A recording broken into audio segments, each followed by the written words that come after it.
Hello and welcome to our Electrical Apprentice and Supervisor Safety presentation.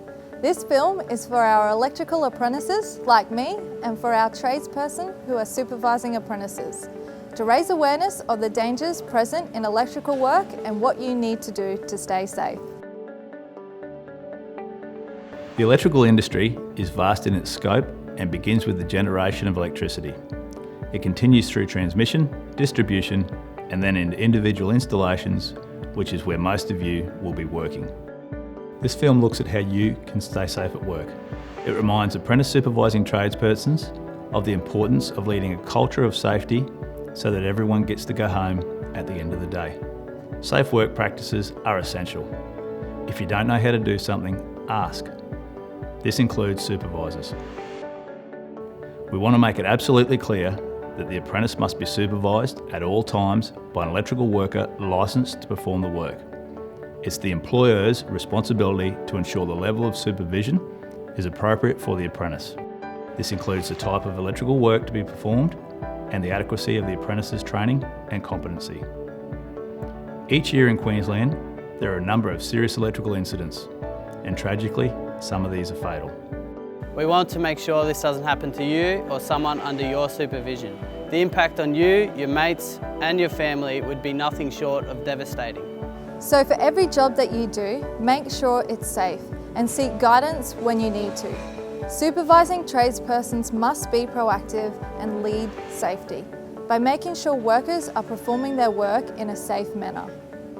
Identify, isolate and test.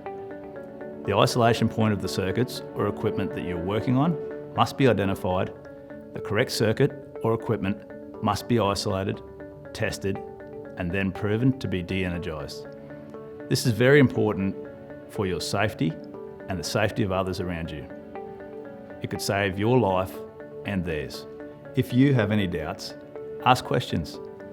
Say no if you need to. Always discuss any electrical safety issues or concerns with your supervising tradesperson or employer.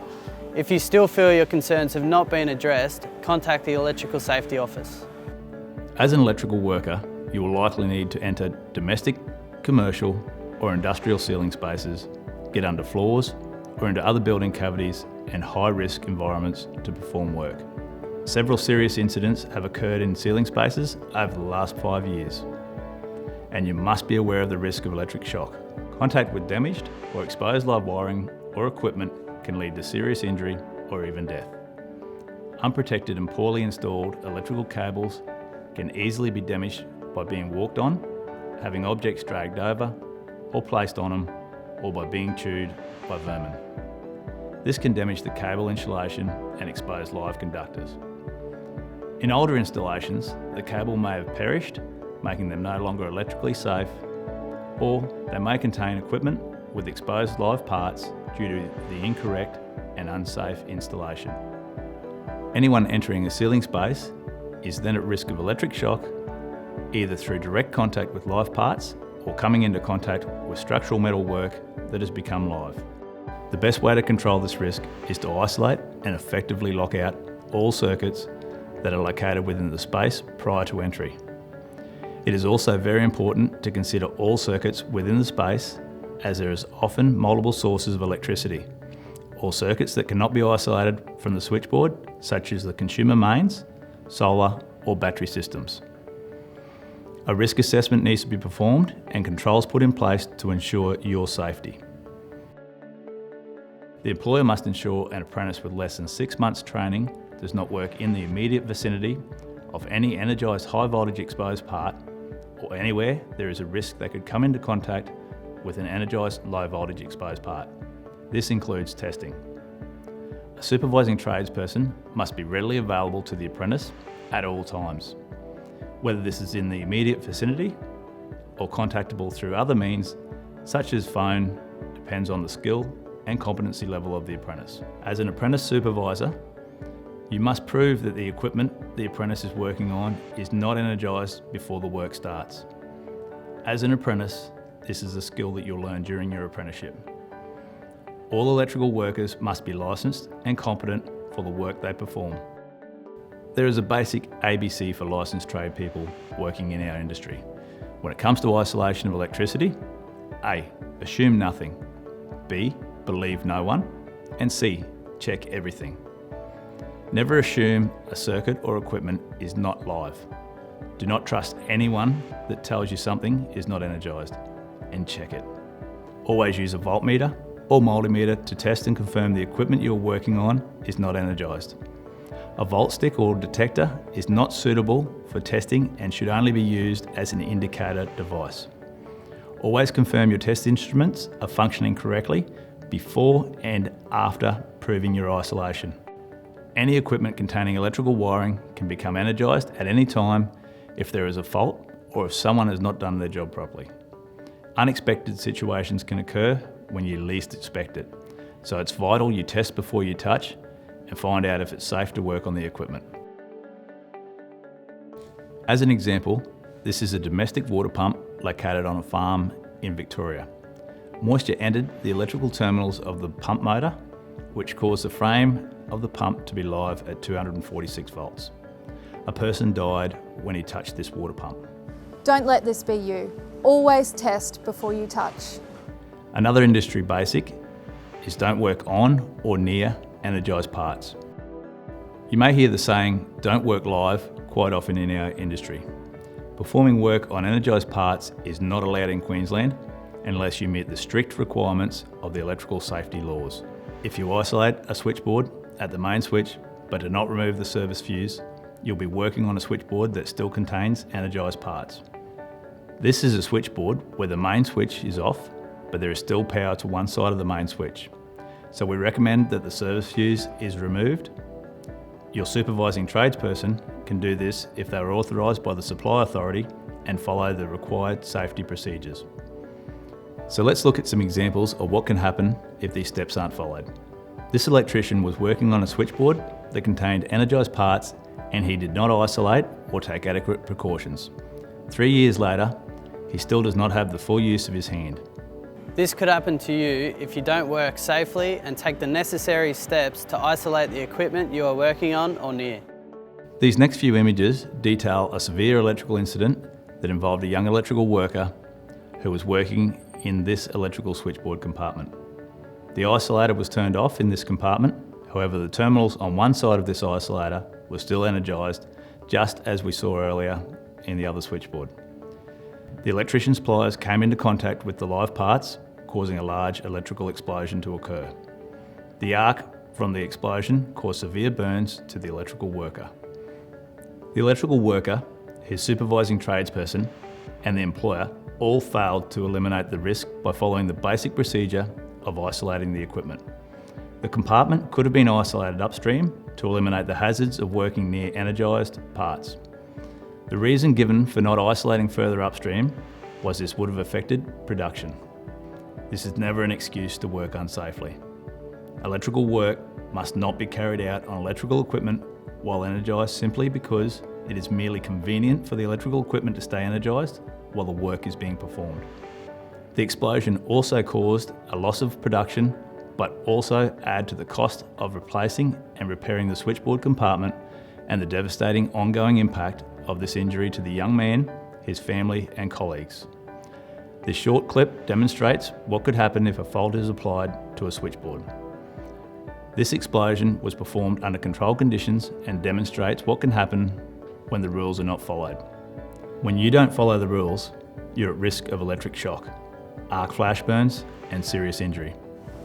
So how do you make sure you and your workers can work safely? To make sure the circuit or equipment are safe, you must lock out and tag out. This is known in the industry as Lockout Tagout with the following steps. Consult with the person with management or control of the workplace and notify any other affected people. Identify the circuits requiring isolation and associated control device to be isolated. Switch off or otherwise isolate the identified circuit. Lock the isolating switches and tag the switching points where possible to provide general information to people at the workplace. Test to confirm the relevant circuits have been de-energised and any other relevant conductors in the work area. Retest as necessary. For example, if the person carrying out the work temporarily leaves the immediate area, checks and tests must be carried out on their return to ensure that the electrical equipment being worked on is still isolated and safeguard against inadvertent reconnection by another person. Supervisors. You must ensure that when you are supervising an apprentice with less than 6 months of training, they cannot be in the immediate vicinity of an energised high voltage exposed part, or anywhere there is a risk they could come into contact with an energised low voltage exposed part. This includes testing, and neutrals are always considered to be live parts. Every circuit you work on must be switched off by isolating the circuit breaker or removing the fuse cartridge. A lockout device must then be attached and padlocked with a completed danger tag attached. Never remove someone else's lock or tag without their permission, and always check with your supervising tradesperson before re-energising. Australian Standard AS NZS 4836 Safe Work on or near LV electrical installations and equipment provides further guidance on making your working environment safe. We recommend you get yourself a copy or have your employer provide you with a copy and follow the guidance given in it. These next few images depict a fatality that occurred in 2015. A 25-year-old electrical worker was repairing this air conditioner. After isolating and carrying out his repairs, he energised the air conditioner to check if it was working properly. Once he confirmed the air conditioner was working correctly, he did not isolate again before finishing the internal electrical work and replacing the covers. He continued working on this equipment while the electrical control panel was energised. This electrical worker was killed when he made contact with the energised parts within the air conditioner control panel. Isolating the air conditioner unit would have prevented this young electrical worker's death. Remember to always lock out and tag out every circuit you work on every time. Always remember, treat all cables as live, not just actives. This is a photo of a socket outlet installed in a roof space for a light. An electrical apprentice had turned off the light switch, but not turned off or locked out the circuit at the switchboard. There was a broken neutral at the socket outlet. The broken neutral was live. The apprentice did not test before touching the neutral. The 22-year-old apprentice was killed. Where was his supervisor? If you were the supervisor, could you live with an incident like this occurring to someone under your guidance or supervision? An apprentice must be supervised at all times by an electrical worker who is licensed and competent to perform the work. It is the responsibility of the employer to ensure the level of supervision is appropriate for the apprentice. So in summary, don't forget, always ensure the correct supervision is being performed, and remember to always test before you touch. Don't work on or near live parts, and make every circuit you need to work on safe by isolating it. After isolating, lock out and tag out to ensure no one turns on the supply while you are working on the circuit. Treat all cables as live, not just the actives. If you have any doubts, ask questions and say no if you need to. Always discuss electrical safety issues or concerns with your supervising tradesperson or employer. If you still feel your concerns have not been addressed, contact the Electrical Safety Office. For further information, visit electricalsafety.qld.gov.au or call 1300 362 128.